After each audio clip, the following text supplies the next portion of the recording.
Tyler Perry has set women on fire with this statement.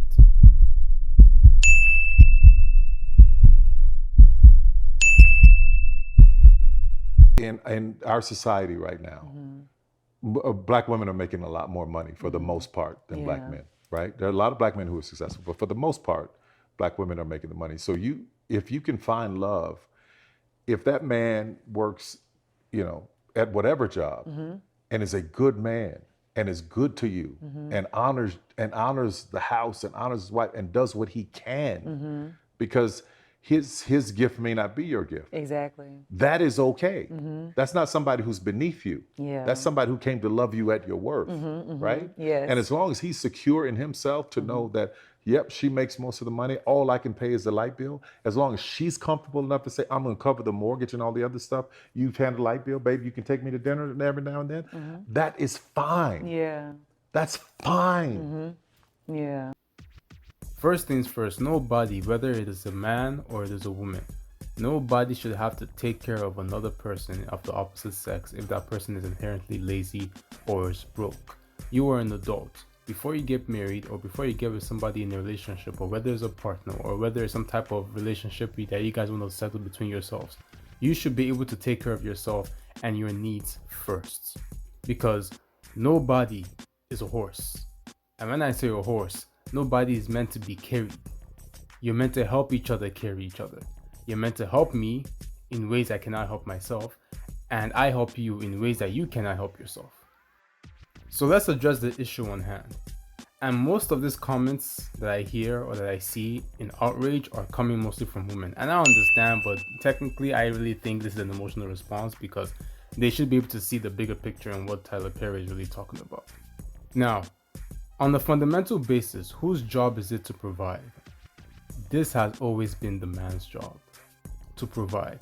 And if you look at it since the beginning of time, provisioning has changed. Well, I would say it's changed, but it has evolved for sure.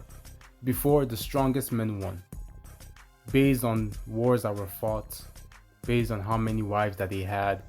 And because we've grown into a society that's more run on the economy of money and value, in that way, people see that as provisioning because the number one need of most people in the world today is finances. And before, women did not work at this same level that they are working in today. They always worked. They always did something to help the family structure. But they did not do it in this level or as much as what is done today. And this is the issue right here. If it has been men that have been providing for women since the beginning of time, or providing for their family, and the women just assist them, and now women are entering that space of provision when it comes to the income, by default, men are going to come down. Some men are going to come down. Now, predominantly, it is still men making a whole lot of money because men are higher risk takers, and men are just trained and more adaptable when it comes to the stress of the workforce and what they're willing to do to get to the financial level that they need to take care of their family, because it is a need for them, it's not a want. And this is where things come to the climax. If men see this as a need and women see this as a want, we will continue having these issues, because men see this as a means to an end. The women that are angry, generally speaking, see this as just a want because they want to be able to take care of themselves and not have to rely on a man. But this is where people are missing the picture. One of the needs or responsibility that comes with having money means taking care of others, taking care of society, and taking care of yourself, but yourself comes first. If you can take care of yourself, then you're ready to take care of somebody else. And if you can take care of somebody else, then you're ready to take care of your family and society as a whole. But that's so hard for a lot of people to take in because that means, no, I need somebody to, who is, they need to make 5 times more and I got to have, well, go on, keep your list, baby. Yeah. God bless you, hope it happens. Go on, keep your list. But when you talk about just someone to love you and support you, I know people who have, whose men can't touch what they make. But when you see them together, that love, that support, that I got you, babe, it's a beautiful thing. It is. Yeah, It is. yeah. Should a woman want a man to provide for her even though she's making a lot of money, she's free to do that. Because men want what they want as well. But you also have to realize that based on the level that you're in, you may not be able to get what you want. Because if everybody wants to be monogamous, if every woman wants to be monogamous, which I am sure most women would want from their partner, some of y'all will have to be single. And by default, men will have to be single as well. And this is where it comes down to having a higher rate of single mothers, single parents, children raised without two parents in the picture, two parents in the household, because of money. And I understand where that comes from. And I really think that this is an issue that will probably not be fixed for a very long time, because society is just figuring this out. But maybe we do have to come to a conclusion that some women will have to be the breadwinners of some families. Some families. But let's remember, most families, the man and the woman are bringing a variation of some equal type of amount of income to the household. This does not apply to the majority of people in the West. This applies to the few. And for those few women that still want a man to provide for them, you are free to do whatever you want. You can want that. And I hope you do get that. I do hope you get what you're looking for.